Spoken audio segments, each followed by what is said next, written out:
Međutim, odnosi su se pogoršali 80. godina kada je taj komšija koji je došao iz Albanije, Albanac, znači direktno je živeo pored moje kuće, on i njegova supruga su izašli na ulicu i počeli da proteruju moje starije sestre, rekavši im da moraju da odu za Srbiju jer je taj deo Kosova i Metohije, zapravo celo Kosovo i Metohije, Albanija. Znači to je bilo negde 80. godina.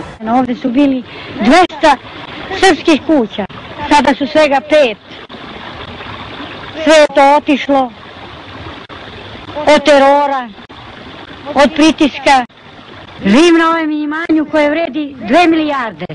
Pre pola sata bio je jedan Albanac, ucenjuje da mi kupi zemlju, sve to i stoku, i krave, i svinje, i konja za 400 miliona.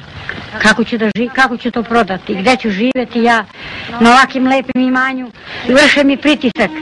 Albanci, eto tako, ne znam dok ćemo da izdržimo i kako da izdržimo.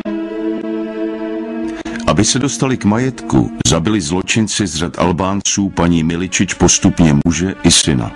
Dokumentární film o jejím příběhu se v tehdejší Jugoslávii nesměl promítat. Prý, aby nenarušoval bratrské soužití národů.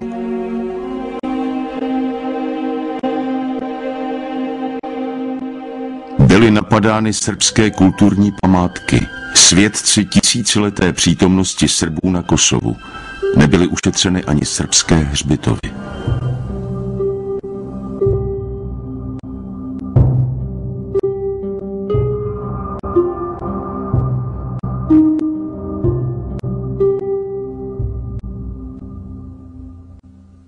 Za vreme okupacije pljačkani smo 3-4 puta. Samo živu familiju smo izvukli odavde.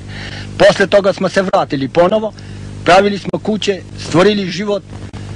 Onda, evo sad, pre 4 godine morali smo da napustimo, kako su nam kuće srušene, kako su vrata, prozori, paljevine, česme, sve digli i odneli. I vidi, kući mi zapaljene, skinuli građu sa podruma sa kuće, razbivali zidove, vrata uzeli, plus i zapaljili mi gornju kuću. Kad sam došao k C, pod kuće mi skinuli sve. Kad sam to primetio, otišao sam u stanici milicije da javim. Stanica milicije odmah je izvestila SUP je došao i snimao na lice mjesto. I nikakve mere još i danas nije preduzeo. Ovog mjeseca, 11. kuću mi zapalili. Opet sam bio u stanici milicije, prijavio sam, oni su prijavili SUP je došao opet isto na lice mjesto je snimao i nikakve mere još do danas nisu preduzeli. Vidimo da nema ništa pomoć od vlasti. I više od danas, neka gori kuća, neka nosu, nikome neću da javljam. Titova ústava z roku 1974 znamenala pro Kosovo úplnou nadvládu albánské administrativy. Srbové, ale i další etnika žijící na Kosovu se začínají bouřit. Jejich vůdcové jsou zavíráni. Protestní pochody před parlament nepřinášejí žádné zlepšení. Mi od opštine do pokrajine na Kosovu nemamo nikakve pomoći. Radne grupe dolaze, samo se najedu, samo se kalaišu, samo se to, sve gravno. Da vi kažem pravo i zdravo, mi ne možemo više da izdržimo ovaj teror.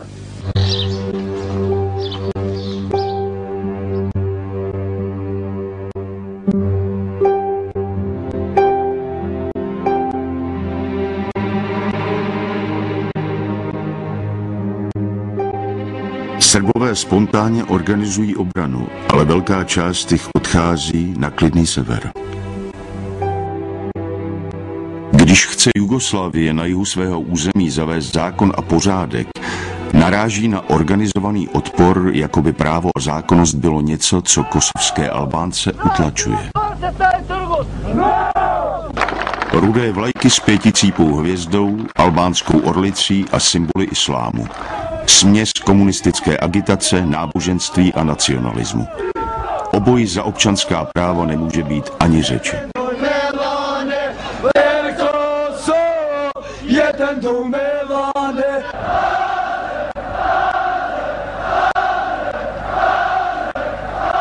Přesto kosovská policie ale zasahuje téměř výhradně proti Srbům. Z následujících událostí udělala protisrbská propaganda mimořádnou chvíli. Na Kosovo přijíždí nový šéf srbských komunistů Milošević. Srbové se zvedli k dalšímu protestu. Jeden z účastníků se prodere až k delegaci a podává novému tajemníkovi svědectví o tom, kdo dal policii příkaz k bití.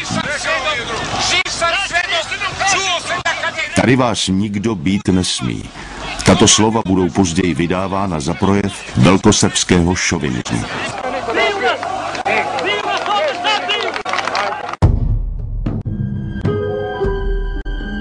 Ústava z roku 1974 je zrušena a na Kosovu se obnovuje přímé působení srbských státních orgánů.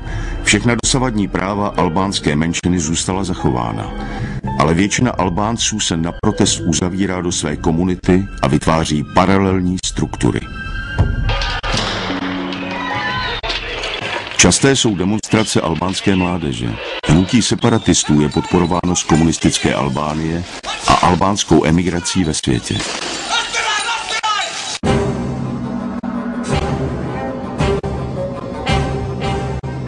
Na počátku 90. let berou na sebe demonstrace kosovských Albánců vnější znaky demokratických revolucí v evropských komunistických zemích. Byla však cílem občanská práva nebo etnicky čistá republika Kosova.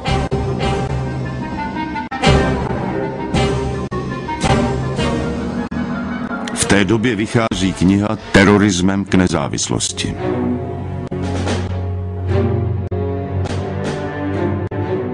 To už kosovskou scénu ovládla UČK, Kosovská osvobozenecká armáda. Za rok 1998 bylo zabito skoro 400 kosovských Albánců, kteří nesouhlasili s odtržením od Jugoslávie. Ve stejném roce 1998 vláda Spojených států označila UČK za teroristickou skupinu napojenou na organizovaný zločin.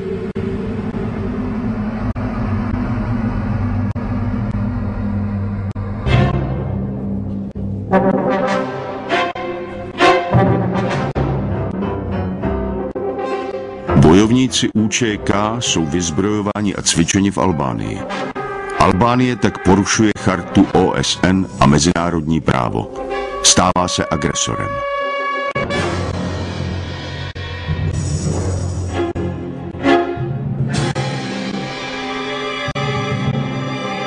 Na mnoha místech Kosova probíhají boje.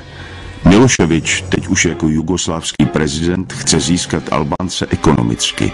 Nevratnými úvěry, výhodnými půjčkami. Albánci nemusí platit daně, elektřinu.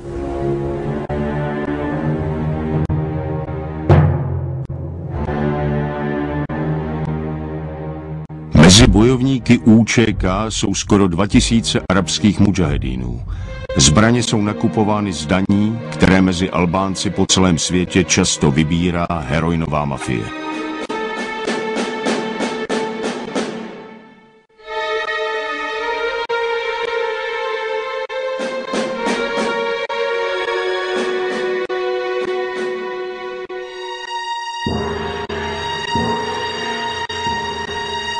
Když teroristé začínají prohrávat s jugoslávskou armádou, nabídnou příměří. Když je příměří uzavřeno, využijí situace a obsazují zpět místa, odkud byli vypuzeni. A potom si vyřizují účty s těmi, kteří se stále přátelí se Srby. Ubacili mě na kola, kad jsme se spustili u reku Očarevo, jedan mali dečko reportirao pištolj i htio da me ubije. Onaj stari kaže ne, pusti, kaže, njega ćemo srediti u štab. Pravo su me bacili u jednu sobu. Grudi mi je islomeno. Koliko vas je osoba tuklo? 2 ženske. Ja su mi rekli, kaže, zašto ti ideš sa Milanom Lalićem, sa Špirkom Zlatkovićem, ideš kod njih, piješ kafu, dolaze oni kod tebe piju kafu. Rekao, ja moram da idem kod njih, jer oni su mi komšije. Policie vysvobodila i tuto albánskou rodinu. Přes měsíc je UČK držela v kozím chlívku. Nedala jim jíst ani pít.